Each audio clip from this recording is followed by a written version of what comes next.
నమస్తే. భారత్ పాకిస్తాన్ల మధ్య పాకిస్తాన్ కుట్రలకు ప్రతిరూపంగా నిలిచిందే కార్గిల్ యుద్ధం.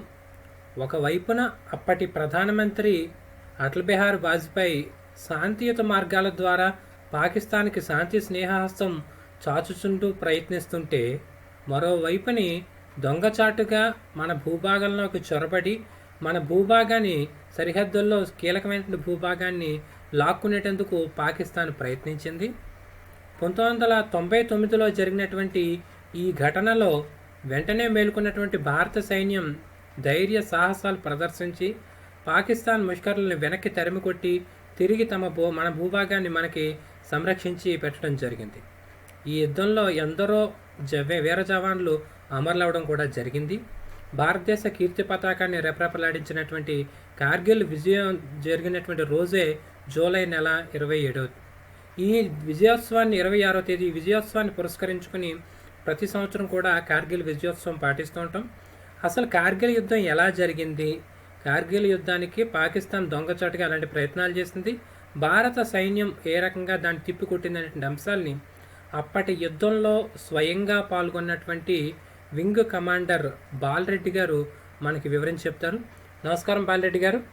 కార్గిల్ యుద్ధం ఏ రకంగా జరిగింది, అప్పుడు జరిగినటువంటి పరిస్థితులన్నీ సంక్షిప్తంగా తెలియజేస్తారండి. జరిగిందంటే ఆల్మోస్ట్ 10-20 ఇయర్స్ నుండి వీళ్ళు ప్లాన్ చేస్తున్నారు. వీళ్ళ దగ్గర ఒక బ్లూ ప్రింట్ ఉంది. కార్గిల్ వార్ ఎలా చేయాలి. కార్గిల్ వార్ అనుకోలేదు వాళ్ళు. They called it operation Badr. Operation Badr, BADR. Badr is the name of the operation they gave, Pakistan gave to this ఆర్మీలో, ఎయిర్ ఫోర్స్లో, నేవీలో. ఇప్పుడు మిగతా నాన్ మిలిటరీ పర్సనల్కి తెలియద్దు ఏం చేస్తున్నారు అంటే దానికి ఒక కోడ్ నేమ్ ఇస్తారనమాట. దాన్ని ఆపరేషన్ బదర్ అన్నారు Pakistan. So that was evident later it came out. అయితే operation Badr blueprint was known to Pakistan military, senior military personnel. That is the chief of the army, the vice chief and the ISI head and the chief of staff and some very top army officials only, not even Air Force, not even Navy. That is the confidentiality Pakistan always has in military affairs. It didn't even keep its prime minister or its president informed. సైనిక అధికారులకి బాగా తెలుసు. Control అంతా సైనిక అధికారుల దగ్గరే ఉంది. It is rested. All the power is in the hands of the military in Pakistan. It is very evident. Otherwise why should a general after losing a Kargil war take over the nation and rule it for so many years? Can we even imagine that happen in India? Manam adi ఊహించలేము. That is not the case, because he is so powerful. He is so powerful that he can control, even in laws he can control everybody. Because akkada life and death, there is only 1 second trigger press antane. They don't care. They are living in constant fear. Now I will not get into the details of how is life lived there in Pakistan. Unfortunate that our own people before partition have gone there. They have to, I think, find their own solution. So let us not think too much about Pakistan. ఆ కండిషన్స్లో ఆ పక్కన మర్సనరీస్ అని మనం అనుకున్నాము. వాళ్ళు మర్సనరీస్ కాదు. Northern light infantry is a paramilitary force in Pakistan who have been tasked by their chief, who's General Musharraf, to enact a plan, script already ready. What is that script? ఇక్కడ లాహోర్ డిక్లరేషన్ జరుగుతోంది. దానికన్నా ముందు 1 నెల ముందే వీళ్ళు కొండలు ఎక్కేస్తున్నారు ఆ పక్క నుండి. వింటర్లో అన్ని కొండల పైన ఎంత చలి ఉంటుందో చెప్పాను కదా. అక్కడ పాకిస్తాన్ ఆర్మీ వాళ్ళు, మన ఆర్మీ వాళ్ళు ప్రతి కొండ శిఖరాల పైన వింటర్ స్టార్ట్ అవ్వక ముందు వరకు ఉంటారనమాట. ఫిజికలీ ఉంటారు. ఎట్లా మన సెక్యూరిటీ ఉంటారే గేట్ల దగ్గర, అలా ఉంటారు ఆ పర్వతాలలో. కానీ ఎప్పుడైతే చలి తట్టుకోని పరిస్థితుల్లో దిగుతారు కిందికి.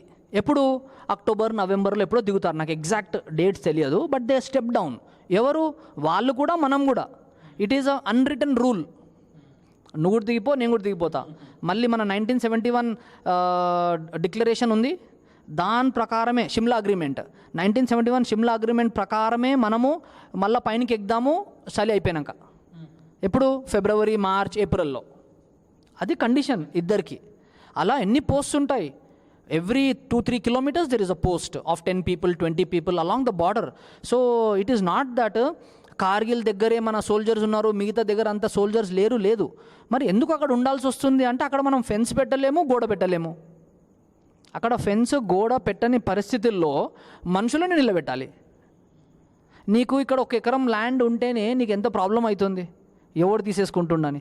అక్కడ they are dealing with national security and it is laid down with coordinates అంటే పిన్ పాయింటెడ్ లొకేషన్ ఉంది, అదంతా కనెక్ట్ చేసి దాన్ని లైన్ ఆఫ్ కంట్రోల్ అంటారు, LOC. Not international boundary is after Pakistan occupied Kashmir. So we're not talking about that. We're talking about a interim boundary created by India and Pakistan to maintain peace along that line. On that line, which is going over mountains, coming down from mountains, going over mountains, and it is a imaginary line అన్నమాట. నువ్వు ఇక్కడ నువ్వు కబడ్డీ ఆడితే గీతలు గీస్తావు కదా, అక్కడ గీత కూడా గీయలేవు, అలాంటి పరిస్థితి ఉంటుంది అక్కడ. ఆ కండిషన్స్లో నువ్వు పట్టుకున్న పోస్ట్ అక్కడ నిలబడి ఉండాలి. Every winter you are stepping down. Again when the winter gets over, March April you have to step up again and stay there for 8-9 months అనమాట. పాకిస్తాన్ ప్లాన్ ఏంటి, బ్లూ ప్రింట్లో వాళ్ళకు ఉంది ఏంటంటే, దిగిన తర్వాత వింటర్ అయిపోతూ వచ్చినప్పుడు మొత్తం తక్కువ కాకముందు ఎవ్రీ ఇయర్ చూస్తారు కదా, ఇండియన్ ఆర్మీ ఎప్పుడు ఏప్రిల్లోనో మేలోనో ఎక్కుతున్నారు లేజీగా. అది it's a known plan, every year it is going on like that. Can't blame Indian army also because it is a happy arrangement between both the countries along the border. So what did Pakistan do, in Jan-Feb only they climbed up the mountains with all the equipment they need for the winters. They are ready. ఇప్పుడు కొడతానికి వచ్చినోడు కత్తులన్నీ వేసుకొని వస్తాడు, తెలివనోడు ఏం చేస్తాడు, చేతిలో ఏముండదు వాడిని భరించాల్సిందే కదా. అయితే అలాగే they were fully prepared. They climbed up the mountains which are 18-16-20,000 feet in that entire region ఎంత 100 to 150 kilometers LOCలో బార్డర్లో, అంత డిస్టెన్స్లో. అంటే ఇక్కడి నుండి బిదర్ అంత దూరంలో along the mountains they have moved up in to our territory. How much? 3 kilometers in some places, 4 kilometers some places, even 5 kilometers in some places. Into our mountains they have come up because మన posts ఉంటాయి కదా, ఇప్పుడు మనం వదిలేసిన posts, రాళ్ళు, bunkers ఉంటాయి కదా, వాటిల్లో వచ్చి దాచుకున్నారు, తినుకుంటూ కూర్చున్నారు, వెయిటింగ్ నౌ మన వాళ్ళు పైనకి ఎక్కితే వాళ్ళని కొట్టేయాలి అనే ప్లాన్తో. ఆ ప్లాన్తో వాళ్ళు దీన్ని అమల్లో పెట్టారనమాట, Kargil war. How almost 5,000 people were involved, it is said, in the total war from their side. And they were claiming that the army has nothing to do with this. They were fooling the whole world. They fooled us also. Indian army thought that they are not Pakistanis, they are some mercenaries. They thought Afghans mercenaries అనుకున్నారు ఫస్ట్లో. May 3rd, 4th మన కొందరు soldiers పైనకి వెళ్తూ ఉంటే ఆ post reoccupy చేసుకున్నానికి they were killed, mutilated, tortured and killed. It has happened.